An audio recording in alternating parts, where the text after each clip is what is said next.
चंदन college में सबसे होशियार लड़का था। उसका और उसकी माँ का सपना था कि वो पढ़ लिख कर एक बहुत बड़ा डॉक्टर बने। बस ये एग्जाम क्लियर कर लूं तो मेरी सारी समस्याओं का हल हो जाएगा। मैं इतनी मेहनत करूंगा कि इस एग्जाम में मेरा सिलेक्शन हो ही जाएगा। फिर माँ को कोई भी परेशानी नहीं उठानी पड़ेगी। उसकी माँ, जो कि घर में सबके विरुद्ध जाकर उसे पढ़ा रही थी और इस वजह से बहुत सारी परेशानियां उठानी पड़ी थीं और सबकी सुननी पड़ती थी। वो दिन रात मेहनत करता है, पढ़ाई के अलावा और किसी भी चीज पर ध्यान नहीं देता।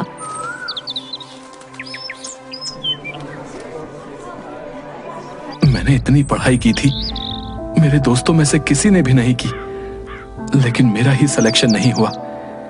मेरी किस्मत ही खराब है। मैं क्या कहूंगा घर पर सबको। घर पर,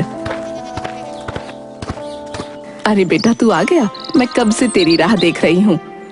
चंदन कुछ नहीं कहता और घर में आ जाता है। अरे क्या हुआ, इतना परेशान क्यों है? माँ, मैंने जो डॉक्टर के लिए परीक्षा दी थी ना, उसमें मैं पास नहीं हो पाया माँ। लो, मैंने तो पहले ही कहा था कि साहबजादे पर इतने पैसे खर्च करने की कोई जरूरत नहीं है। इससे तो अच्छा होता कि खेती में ही मेरा हाथ बटाता। चंदन को उसके पिता की बात सुनकर और भी ज्यादा बुरा लगता है। अरे पगले, तू उदास क्यों होता है? पर माँ, तुम्हारा सपना मैं पूरा नहीं कर पाया। आपने कितनी परेशानियां उठाकर, सबके ताने सुनकर मुझे इतना पढ़ाया लिखाया, पर उसका कोई मतलब नहीं हुआ। कोई हक नहीं है मुझे जीने का माँ, कोई हक नहीं है। और रोने लगता है। अरे पगले, ऐसी बातें क्यों कर रहा है? तेरी माँ भी जिंदा है, तुझे किसी भी बात की फिक्र करने की कोई जरूरत नहीं है। ऐसा कहकर चंदन अपने कमरे में चला जाता है। तब से चंदन ना कुछ ठीक से खाता और ना ही उसका किसी काम में मन लगता। बस दिन रात परेशान ही रहता। उसकी माँ उसे समझाने की बहुत कोशिश करती, लेकिन वो इतना उदास था कि खुद को संभाल ही नहीं पा रहा था। एक दिन चंदन अपने दोस्तों के साथ बैठा होता है। यार, तूने तो हम सबसे ज्यादा पढ़ाई की थी, बता। मुझे तो ये समझ ही नहीं आ रहा कि तेरा सिलेक्शन क्यों नहीं हुआ यार। अरे हाँ भाई, मैंने तो कॉपी तक नहीं खोली थी, पर मुझे देख, मेरे तुझसे ज्यादा नंबर आए थे। उन सब की बातें सुनकर चंदन और भी ज्यादा उदास हो जाता है। अब ना तो वो घर से बाहर निकलता और ना ही किसी से बात करता। एक दिन, अब मैं तंग आ गया हूँ रोज रोज के ताने सुन सुनकर। बस अब मैं और नहीं सह सकता। हाँ। फिर एक रस्सी लेकर कमरे में लगे हुए पंखे से बांध देता है और खुदकुशी करने की कोशिश करता है। तभी वहाँ निर्मला आ जाती है। उसके हाथ में खाने की थाली थी।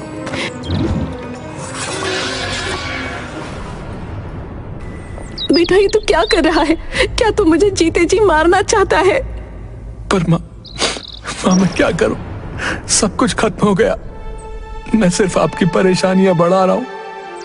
इससे तो मेरा मर जाना ही ठीक होगा माँ। बेटा, तू मेरी परेशानी नहीं है।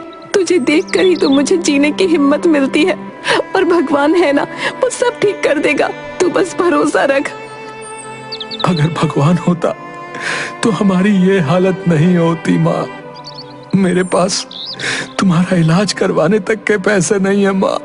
चंदन की माँ को किसी वजह से कमर में बहुत दर्द होता है। उनके इलाज के लिए बहुत से पैसों की जरूरत थी। पगले, ऐसा नहीं कहते। हम उसकी मर्जी के आगे कुछ नहीं कर सकते। अगर हमने कभी भी किसी के साथ गलत नहीं किया तो भगवान हमारे साथ बुरा नहीं होने देंगे। तू बस थोड़ा सब्र कर, सब ठीक हो जाएगा। और खबरदार, अब तू अगर ऐसे उदास बैठा तो। चंदन को उसकी माँ की बात सुनकर प्रोत्साहन मिलता है। चंदन सो रहा था, तभी उसके पिता आकर चिल्लाने लगते हैं। ओ साहबजादे, ओ, दिन भर बस ऐसे ही पड़े रहोगे या कुछ काम भी करोगे हैं? प्रताप एक बहुत ही गुस्सैल आदमी था। उसे उसकी बीवी और बच्चे से कोई मतलब नहीं था। चंदन परेशान सा उठकर खड़ा होता है। चल उठ और मेरे साथ खेतों पर चल चल। माँ, पिताजी मुझे डांटते ही क्यों रहते हैं? वो कुछ समझते क्यों नहीं? उन्होंने आज तक मेरा साथ नहीं दिया। अरे बेटा, तू फिक्र क्यों करता है? तुझे तो उनकी आदत का पता है ना। जा और अब उनके साथ जाकर खेत में हाथ बटा दे। थोड़ी देर बाद चंदन अपने पिता के साथ खेत पर चला जाता है। पिताजी, ये हमारे खेत की फसल इतनी खराब क्यों हो गई? तू कहना क्या चाहता है, हैं? कि मैं खेती अच्छे से नहीं करता? मैंने ऐसा कब कहा? मैं तो बस यही कह रहा था कि फसल अच्छी नहीं हुई ना। आप इतना भड़क क्यों रहे हो? अच्छा, मैं भड़क रहा हूं। अब तू मुझे बताएगा कि खेती कैसे करते हैं? इतने सालों से मैं तुझे खेती करके ही तो पाल पोस रहा हूं, समझा? पिताजी, मेरा वो मतलब नहीं था। मैं बस ये कह रहा था कि हम नए तरीके से खेती करके पैदावार और भी बढ़ा सकते हैं। अच्छा, तो एक काम कर, हैं? इस बार की फसल तू ही संभालना। अच्छा, फिर तुझे समझ में आएगा कि बोलना कितना आसान है और करना कितना मुश्किल। ठीक है, मैं आपको नए तरीके से खेती करके दिखाऊंगा। एक बोरी अनाज तो उठा नहीं पाता है और खेती कर लेगा, है? उसके पिता की बात सुनकर चंदन बहुत उदास हो जाता है। फिर चंदन इंटरनेट पर नए नए खेती करने के तरीके देखने लगता है। अगले दिन चंदन मंडी जाकर नए बीज लेकर आता है। ये देख गांव के कुछ लोग, ओ भैया, इस बोरी में क्या लेकर आया है? काका, मंडी से नए हाइब्रिड बीज लेकर आ रहा हूँ। उसकी बात सुनकर गांव के लोग हंसने लगते हैं। तू भी ना चंदनवा, पढ़ लिख कर तेरा दिमाग खराब हो गया है। हाँ। चंदन उनकी बात को अनसुना करके बीज की बोरी घर के सामने उतारने लगता है।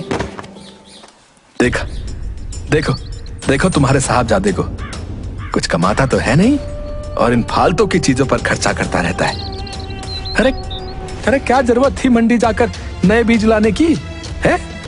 पुराने बीज थे तो सही। अरे, उनमें क्या खराबी थी बताओ? पिताजी, आप ही ने तो कहा था कि इस बार खेती मैं करूंगा, तो आप भी देखना कि मेरी फसल आपकी फसल से तो ज्यादा ही होगी। हाँ। अच्छा, अगर फसल अच्छी नहीं हुई तो आप जो भी बोलोगे मैं वो करूंगा, पर अगर फसल अच्छी हुई तो आपको माँ का इलाज बड़े अस्पताल में करवाना होगा। ठीक है, देख लेते हैं। कुछ दिनों बाद पानी गिरता है और चंदन शहर के अपने एक दोस्त से ट्रैक्टर लेकर बीज बोने लगता है। चंदन भाई, ये क्या कर रहे हो? हैं? अभी तो खेत इतने तैयार नहीं हुए हैं कि तुम बीज बोना शुरू कर दो। अरे नहीं नहीं काका, मैंने मेरे खेत की मिट्टी की जांच करवाई थी, उसमें पहले से ही नमी है, तो कोई दिक्कत नहीं होगी। अरे वाह भैया, ये तो बहुत बढ़िया है।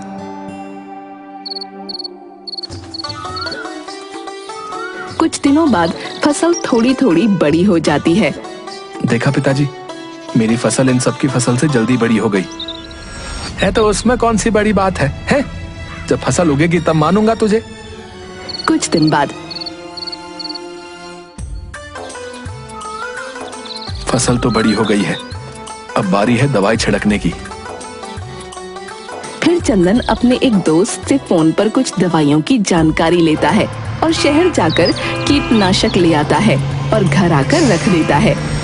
अरे, अब ये क्या नई बला लेकर आया है भला? पिताजी, ये कीटनाशक है।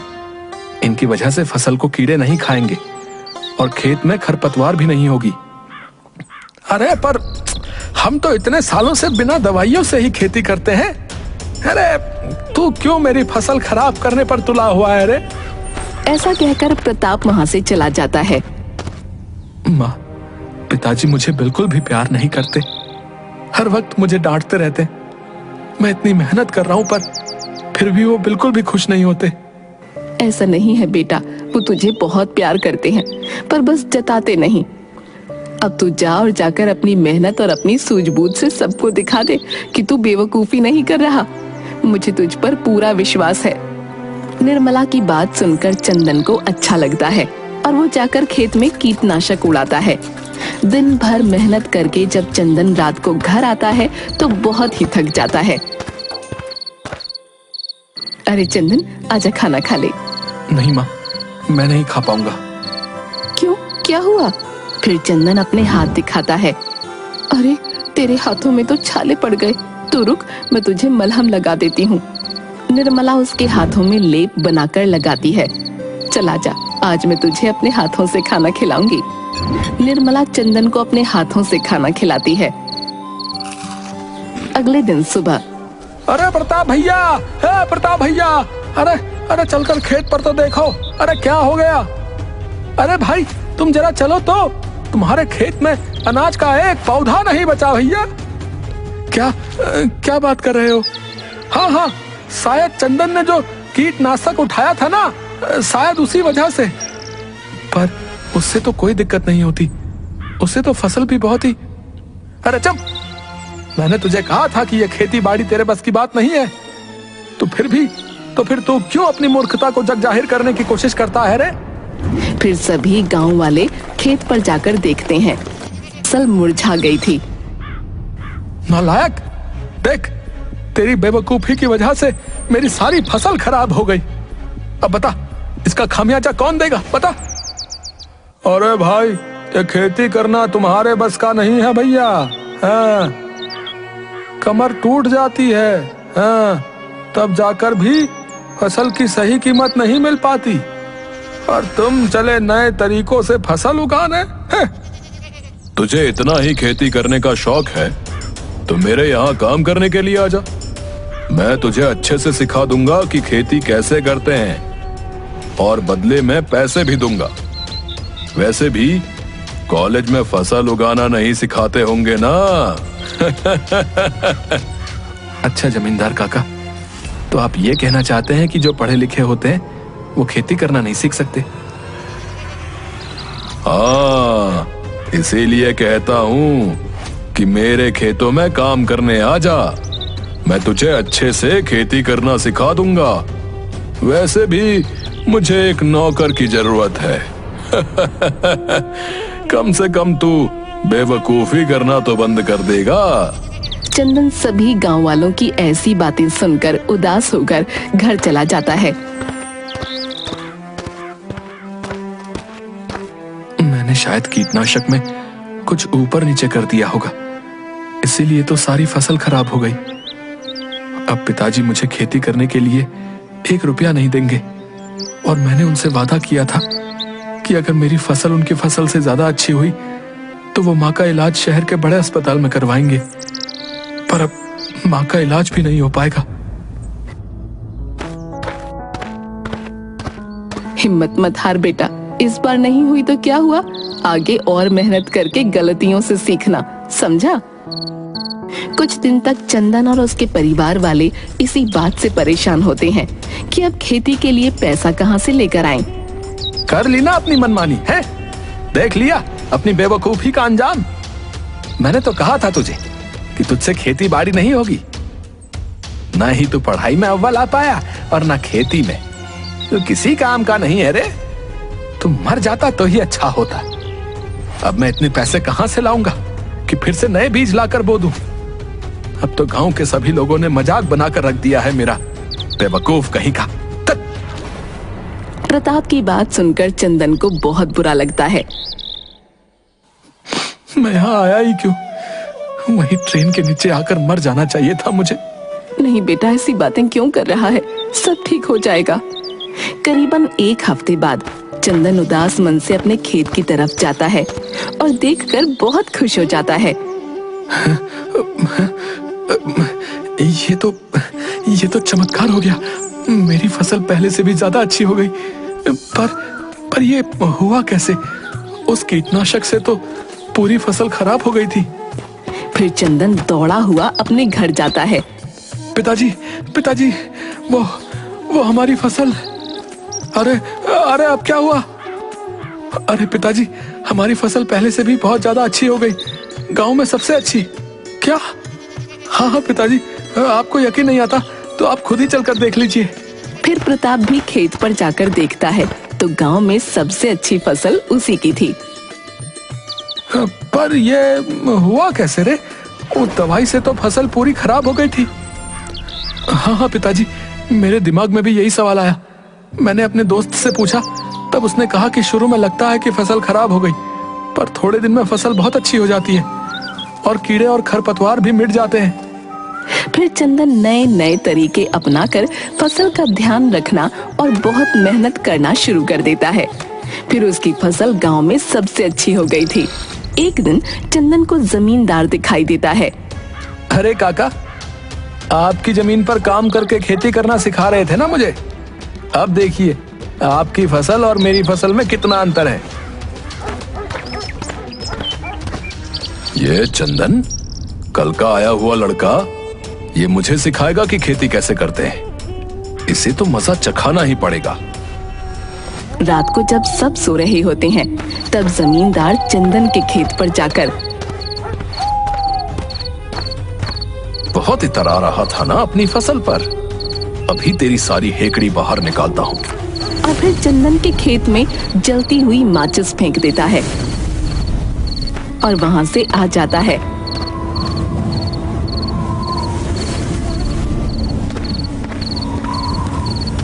पर वो अपने घमंड में ये भी भूल जाता है कि उसका खेत भी पास में ही है। अब आएगा मजा। चंदन का चेहरा तो देखने लायक होगा। वाह ठाकुर वाह। अगली सुबह जमींदार उठकर घर के सामने दातुन कर रहा था। अरे जमींदार साहब, अरे आप इतने शांत होकर यहाँ दांत साफ कर रहे हैं और वहाँ गांव के खेत में जो है आपकी आग लग गई है। बेचारा चंदन, बहुत बुरा हुआ ना उसके साथ। क्या? पर आग तो आपके खेतों में लगी है। क्या? मेरे खेतों में आग?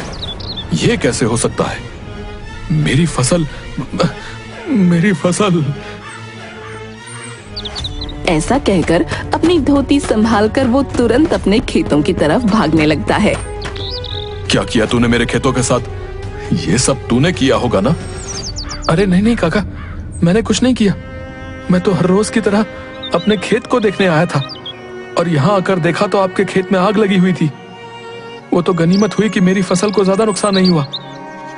अरे हाँ जमींदार साहब, और इसी की सूझबूझ की वजह से तुम्हारी और आसपास के लोगों की फसल बच पाई है, नहीं तो पूरे गांव वालों की फसल खराब हो जाती। पर यह कैसे हो सकता है? मैंने तो तेरी फसल में आग लगाई थी और ये आग मेरे खेतों में कैसे लग सकती है? क्या आपने मेरे खेतों में आग लगाने की कोशिश की थी? पर क्यों? मेरी तो आपसे कोई दुश्मनी भी नहीं है। वो कहते हैं ना कि जो दूसरों के लिए गड्ढा खोदते हैं वो उसी में खुद गिर जाता है। ये सारी बातें गांव का सरपंच सुन रहा होता है। ठाकुर, तूने बहुत ही गलत किया। इसकी सजा तो तुझे मिलेगी। तेरी वजह से चंदन का जितना भी नुकसान हुआ है उसका दोगुना मुआवजा तुझे चंदन को देना पड़ेगा।